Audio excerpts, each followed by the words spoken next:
आज का हमारा टॉपिक है kinetic theory of gases. This kinetic theory of gases is based on some assumptions. ये जो काइनेटिक थ्योरी ऑफ गैसेस है कुछ अजम्पशंस के ऊपर बेस करती है। तो हम देखते हैं कि काइनेटिक थ्योरी ऑफ गैसेस के कौन कौन से अजम्पशंस हैं। नंबर वन पे काइनेटिक थ्योरी ऑफ गैसेस कहती है कि gas consist of very large number of molecule. एक गैस के अंदर very large number of molecules।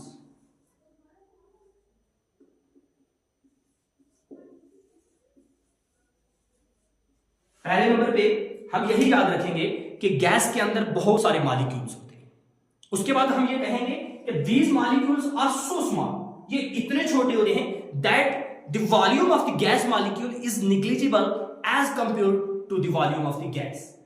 कि ये जो मॉलिक्यूल्स हैं इनका साइज इतना छोटा होता है कि अगर हम यहां पे देखें, हमारे पास क्या है, एक गैस का कंटेनर है। इस गैस के कंटेनर के अंदर ये कोई गैस का मॉलिक्यूल है और इस गैस के मॉलिक्यूल का साइज इतना छोटा है, बहुत छोटा है। हम ये कह सकते हैं कि इसका साइज जो है निग्लिजिबल है as compare to the volume of the gas. इस गैस के कंपैरिजन में अगर देखा जाए, इसका वॉल्यूम अगर देखा जाए तो ये बहुत कम है। तो फर्स्ट पॉइंट में यही कहता है कि these gas molecules are so small that the volume of the gas molecule is negligible as compared to the volume of the whole gas। ये हमारा पहला पॉइंट है। दूसरे नंबर पे हम ये कहते हैं the motion of the molecule is random। the motion of the molecule is random। दूसरे नंबर पे है कि मॉलिक्यूल का जो मोशन है वो रेंडम है। These molecules are moving in random direction। कोई इधर जा रहा है, कोई इधर जा रहा है, कोई इधर जा रहा है।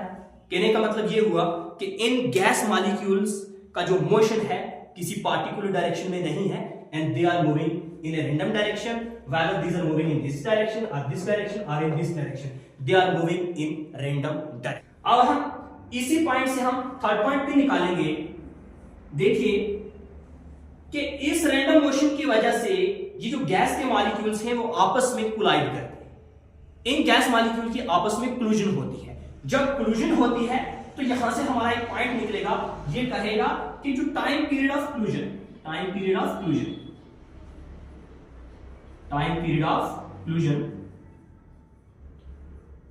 का जो टाइम पीरियड होता है वो वेरी स्मॉल होता है, वेरी स्मॉल। मतलब कहने का ये हुआ कि ये जो मॉलिक्यूल रैंडम डायरेक्शन में है, रैंडम मोशन में है और इनकी आपस में जो कोलिजन्स होती है और वो कोलिजन्स का जो टाइम पीरियड होता है वो बहुत कम होता है। फोर्थ पॉइंट में ये कहता है कि इन मॉलिक्यूल्स की कोलिजन्स, पहले नंबर पे तो है इनकी आपस में कोलिजन्स होती है, आपस में भी कोलिजन्स होती है, and these molecules are colliding with the wall of the containers.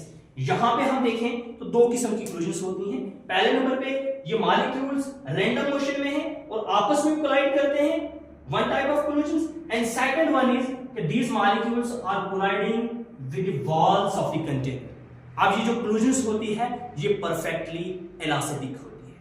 ये जो कोलिजन्स है ये परफेक्टली इलास्टिक होती है और परफेक्टली इलास्टिक का मतलब यही है कि इसमें काइनेटिक एनर्जी और मोमेंटम जो है वो कंजर्व रहता है।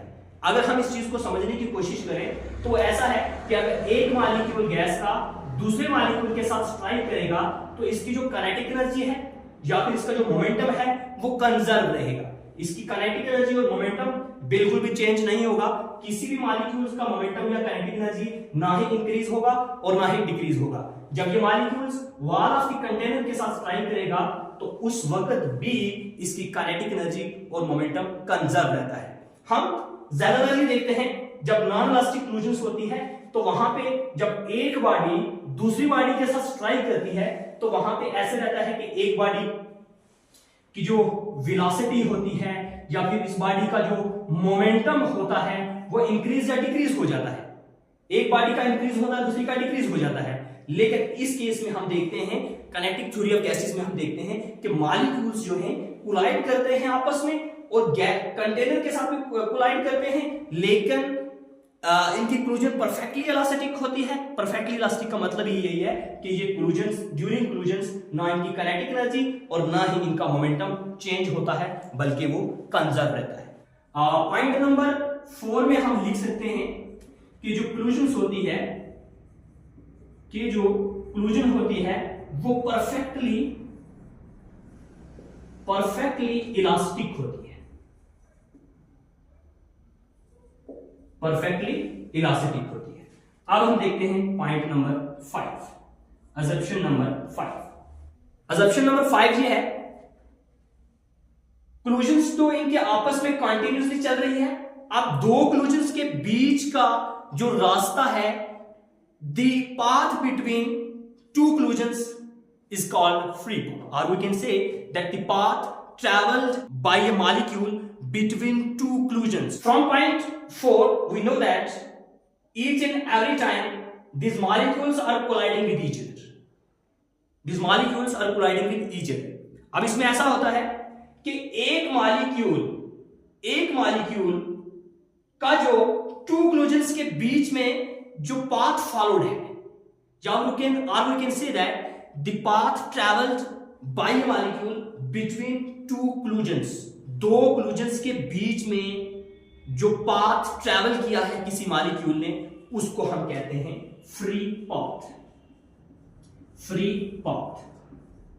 अगर हम फ्री पाथ को थोड़ा और अच्छे से अंडरस्टैंड करने की कोशिश करें, मेरे पास ये एक मॉलिक्यूल है, इसकी यहां पे क्लूजन्स होती है किसी मॉलिक्यूल के साथ। उसके बाद ये मॉलिक्यूल थोड़ा सा ट्रैवल करता है, ट्रैवल करने के बाद ये इस मॉलिक्यूल के साथ स्ट्राइक करता है। अब बीच का ये वाला जो पाथ है, इस क्लूजन और इस क्लूजन के बीच का जो पाथ है, इसको हम कहते हैं free path.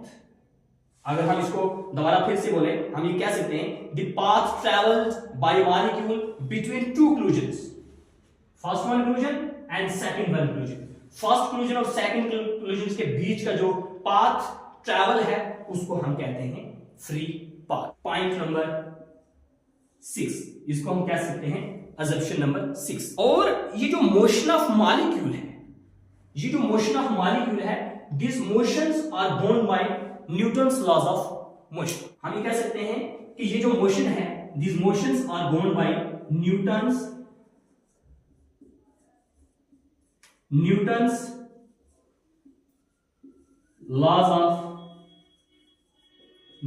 Laws of motion. Point number 7 है, ये बहुत इजी है। इसमें हम ये कह सकते हैं कि ये जो गैस के मॉलिक्यूल ऑलवेज जो मोशन में हैं, और इस मोशन के ऊपर किसी किस्म का भी इफेक्ट नहीं पड़ता है ग्रेविटी का। इन शॉर्ट हम यही कह सकते हैं कि ग्रेविटी जो है वो एक निग्लिजिबल वे से इंपैक्ट करती है इन गैस मॉलिक्यूल के motion. The effect of gravity on the motion of the molecule is negligible.